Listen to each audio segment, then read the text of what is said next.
सुना प्रेमी खुशी खबर बहुत जल्दी आरंभ होबाकु जाउछि एक बढ़िया सुविधा। सारा देश रे लागू हुई पारे one nation one rate policy. हाँ आज्ञा, एबे गोल्ड लवर्स को पाई बल्ले बल्ले रेट को नहीं आउ रहिबनी चिंता। एबे सारा देश रे जेउठाकु भी जांतु पाइबे गोटिए रेट। अर्थात आपण ओडिशा रे जेते दाम रे सुना किनिथिबे मुंबई रे भी सेतिकी दाम रे सुना किनिबे। सारा देश रे सुना दाम रो वृद्धि को आखि आगरे रखी एहाको नियंत्रण करिबा उद्देश्य रे केंद्र सरकार बहुत जल्दी लागू करि पारंती one nation one rate policy. एही पॉलिसी लागू हेबा परे पूरा देश रे आपनकु सुना एवं रूपा किनिबा पई हेले गोटिए समान रेट देबाको हेबो। आपण तो जानिछंती भारत रे अलगा अलगा स्थान रे सुना एवं रूपा दाम रे परिवर्तन देखा जाए। केउ सहर रे सुना दर अधिक थाए तो आउ केउठी कम। अनेक राज्य रे तो सुना एवं रूपा उपरे विभिन्न प्रकार टैक्स लागिबा परे एहारो दाम आहुरी बढ़ी जाय थाए।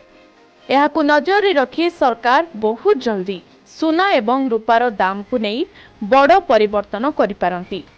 तेबे कहिबाकु चाहिबो जे सरकारଙ୍କର एही नुआ policy one nation one rate पदक्षेप सुना रूपा क्रय करुथबा लोकंक सह सुना कारबार करुथबा लोकंक पई सहज होई जिवो।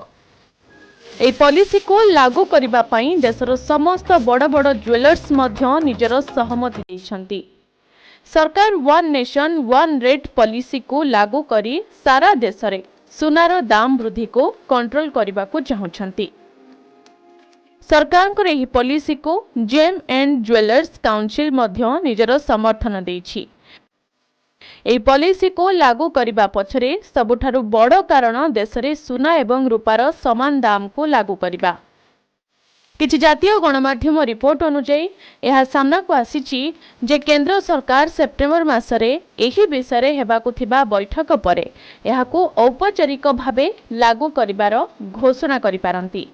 यह सहित यह मध्य जना पड़ुछि जे एही पॉलिसी को लागू करिबा परे आगामी परिस्थिति को सामना करिबा पई गोल्ड इंडस्ट्री मध्य नुआ योजना बनाउछि।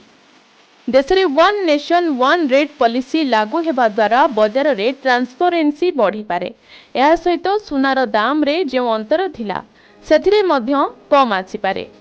जदि आपण एबे सुना किनुछंती तो ज्वेलर्स आपणक ठारू मन इच्छा रेट नेबो, किंतु एही पॉलिसी थरे लागू हे जिबा परे एहा उपरे निश्चिंत रूपे लगाम लागि पारे। गत किछि वर्ष रे सुनार दाम आकाश छुआ होई जाईछि। तेबे एही पॉलिसी लागू हेबा परे निहाती भाबे एथिरे नियंत्रण आसी पारे। ब्यूरो रिपोर्ट के न्यूज ओडिशा।